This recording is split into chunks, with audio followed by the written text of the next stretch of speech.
Welcome, ladies and gentlemen, to episode 3 of The Black Man's Mirror. I'm your host, Trent Muir, and it's one man, one mic. Today we're going to be talking about the anatomy of fear. So let's get started. Let's talk about fear. Because before Fred Hampton could look an auditorium full of people in the eyes and declare, "I am a revolutionary," he had to win a war inside of his own mind first. Think about the context of his life. He was a target. He knew his phone was tapped. He knew his rooms were bugged. And he knew that the empire was actually plotting his demise. He was only 21 years old. But he slept with the awareness that he might not see the sunrise. And yet, when you watch the footage, his voice never shook. His steps never faltered. Why? Because he made a definitive choice to refuse to let fear dictate his architecture.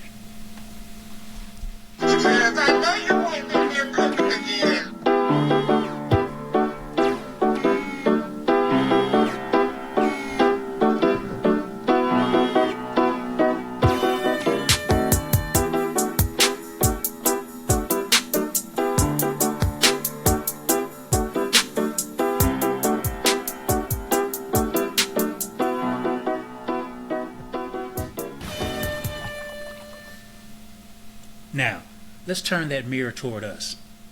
What fears are keeping you small? For most of us today, it's not the fear of a midnight raid. It's a much more insidious, quiet kind of fear. It's the fear of losing your comfort, the fear of being inconvenient, the fear of standing out, speaking up, or disrupting your little piece of security. We look at the chaos in our streets. We look at the young brothers destroying themselves and each other. And we tell ourselves a lie to protect our peace of mind. We say, well, I'm handling my business. My bills are paid. My kids are straight. That's not my problem. But Fred Hampton's reflection shatters that excuse completely. He taught us that when you are consumed solely by your own survival, your ego becomes your prison. The system wants you afraid. It wants you focused entirely on your own bills, your own status, and your own comfort.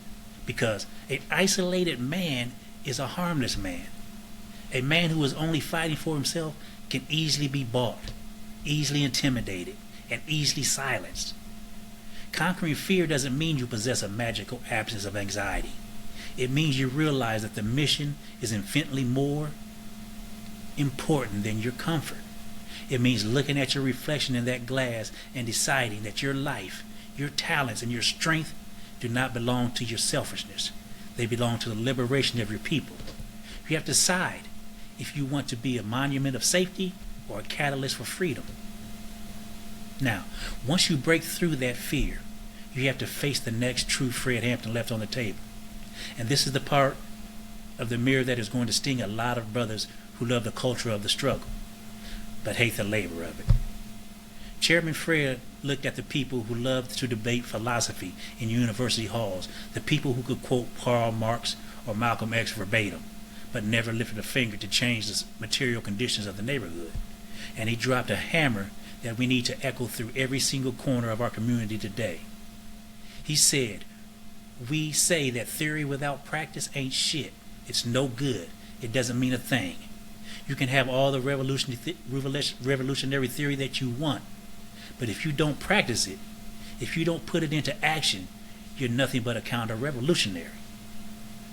Think about where we are right now. We live in an era saturated with words. We have thousands of podcasts, endless streams of content, comment sections, and digital spaces full of men analyzing the problem. We can break down white supremacy. We can dissect the school to prison pipeline. We can debate who is the most conscious, and we can argue about who has the purest ideology. We are rich in theory, but we are bankrupt in execution. And Fred Hampton doesn't care about your vocabulary. The mirror doesn't care about your captions.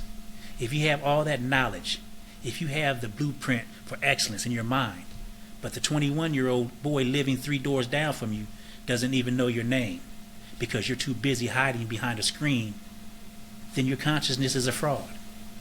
It's just an intellectual fashion statement. True manhood is verified by its output. Period. Fred Hampton didn't just give speeches. He organized the reality of the people.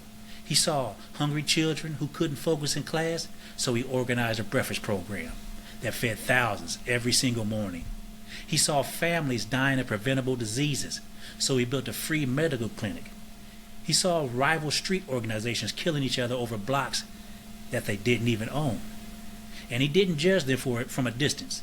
He walked right into their territory, looked them in the eye, and brokered a peace treaty because he understood that unity is not a vibe. Unity is a physical infrastructure. You want to live for the people, then you have to get your hands dirty for the people. Your assets, your business acumen, your emotional intelligence, your professional skills, your life lessons, even your failures were not given to you just so you could stack up a bank account and die rich in a vacuum. They were given to you as leverage to pull the next generation out of the mud. Stop waiting for some grand perfect historical monument moment to step into your leadership. Look at the block you live on. Look at the youth center street, the youth center down the street from you. Look at your house, your own household. Strip away the theories, roll up your sleeves, and put your power into practice today. Today. Now, we say we have conquered the fear, we have committed to the execution. That brings us to the final, most dangerous piece of the mirror that Chairman Fred Hampton left behind. It's the realization that this work is not about personal glory. It is not about building an individual brand or creating a lifestyle where you are the only one who wins. Fred Hampton understood that the system loves to take a talented black man, isolate him, give him a little piece of the pie, and use him as a token to show everyone else what's possible while the rest of the community starves. He warned us about this trap. He said, we don't need no individualists. We need people who are going to work collectively. We say that we're not going to fight capitalism with black capitalism, but we're going to fight it with socialism. We're going to fight it with solidarity. Bring that into the light of day. Look at your blueprint again. Are you trying to build a kingdom? Are you trying to build a kingdom? Or are you just trying to build a wall around yourself? Think about it.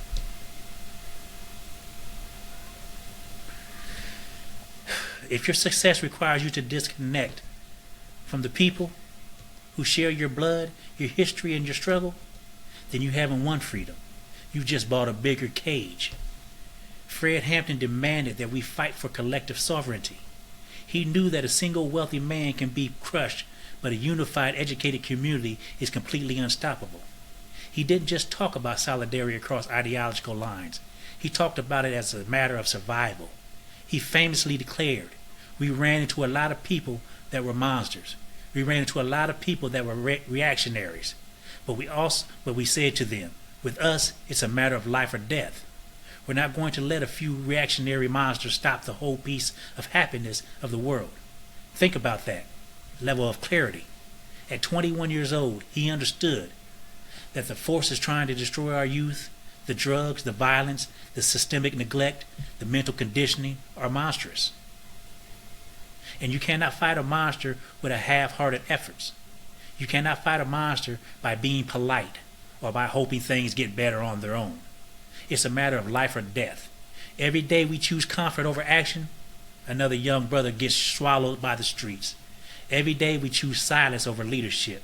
The nightmare wins another soul. That is why Fred Hampton was so dangerous to the status quo. Because he wasn't afraid of the monsters. He knew exactly what they would do to him for waking us up. On the very night the state broke into his apartment and took his life while he slept, he had already left us his insurance policy. He had already poured his spirit into the collective mind of his people.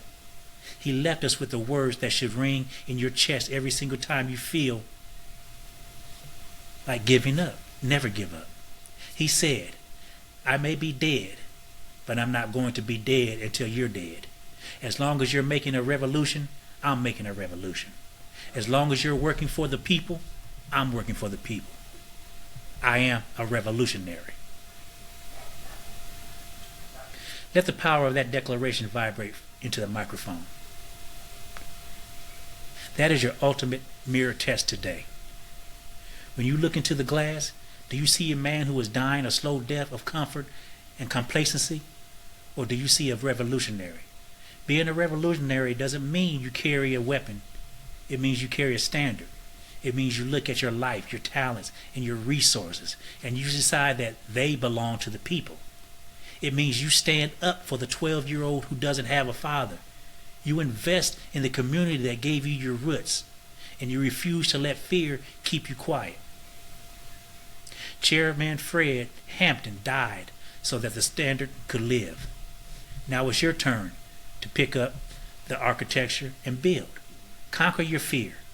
Put your theories into physical practice. Fight for the collective. And stand against the monsters and live your life for the people.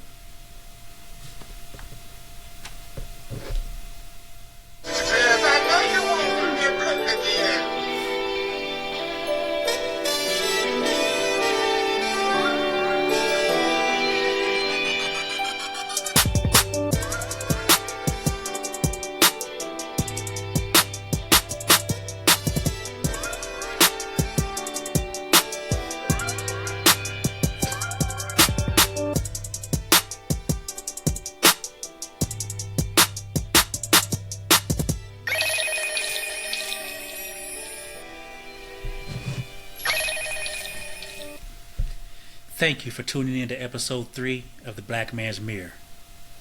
Look deeply into the glass this week, fix what's broken, and hold the standard. Before I go, I would like to give a shout out to my nephew, TZ, the producer, for the intro and outro music of this podcast. See you in the mirror next week.